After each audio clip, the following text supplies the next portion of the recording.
believe it's got to the end of another week. Here we are again. Muffin is also here. You can just see the corner of his ear here, aren't you? I've been out all day today, so he's very clingy and very happy to see me. I went into Wagga Wagga and went to what was described as a winter market, but it's more just a lot of food stalls. I went because I was told that there was a cookie stand coming that's normally just in Sydney or perhaps in Melbourne, called Thick Cookies. They're thick, THICC, and they've been reported to me as the best cookies that this person's ever had. So they were very expensive, so I bought one each for me and a few other people. This is it is big. It looks more like a rock cake, and you have to microwave them for 10 seconds and then eat them, and they're supposed to be delicious.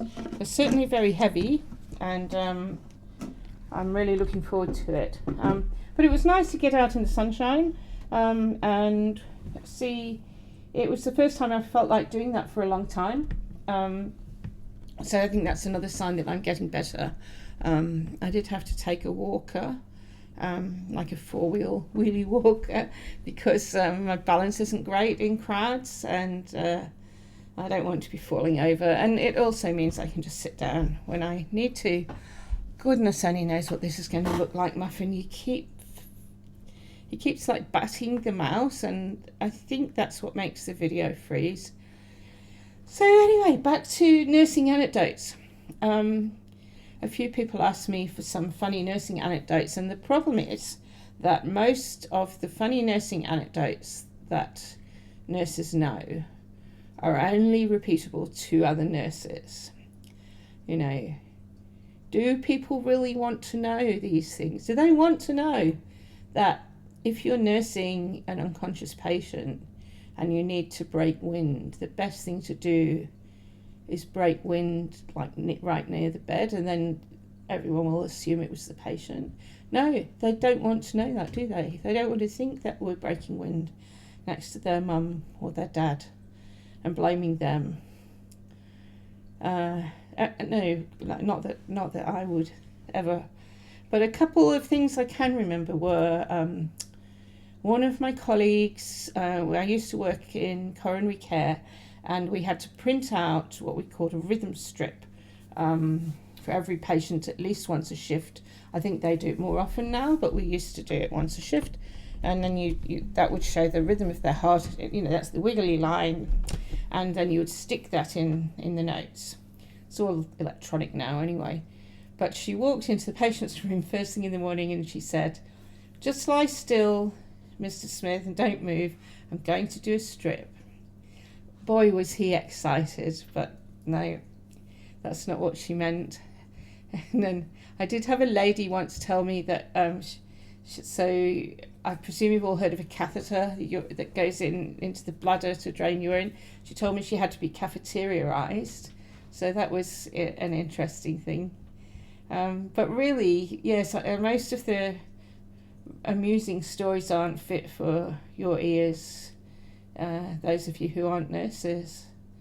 So it's a bit sad really, but I honestly can't think of any that are decent. They all involve bodily fluids, and it's not good. It's not good. I suppose I can tell you things like, we talk about people who have short arm syndrome. That's the people who can't reach like for their box of tissues and things. They'll press the buzzer to get you to pass them something that they could reach. But really, I think sometimes you have to look past that. Perhaps they just need the security of knowing that if they press the bell, you will come, or they just need that human contact. So even though it seems really annoying, it is really annoying when you run off your feet and someone presses that bell and asks you to just pass their tissues. Some of them just are annoying people, but a lot of them there's other reasons behind it. So yeah, that's that for now. What else can I tell you? I don't know. Can I leave you with a 5-minute video? Do you know, I think I can. I'll try and prepare something better next week so that you actually have some content. But I can't think of anything. So, in general, I'm feeling better. Better.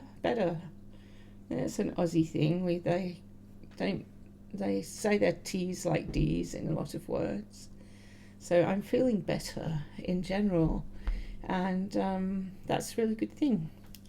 So hopefully I'll make some more short videos in the week. I'll definitely video the chickens this week, and I'll see what else I can find that might be interesting for you. Okay.